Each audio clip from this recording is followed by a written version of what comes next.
fried green tomatoes, classic Southern delicacy, staple of the summer. It's Memorial Day. We're getting cooked off on grilling. This is the way to go, guys. Check them out. Our beautiful green tomato right here.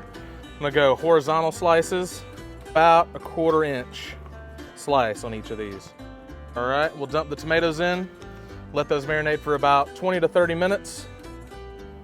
Tomatoes are done soaking in our buttermilk mixture. Let's get them breaded up and then we'll fry them. I've got white corn flour right here, ready to go, and then I'm gonna season it with our signature rub. Throw it in, get it covered up, give it a gentle press just to get all the areas covered. I've got the oil preheated to about 350. Let's get a little bite. Cheers.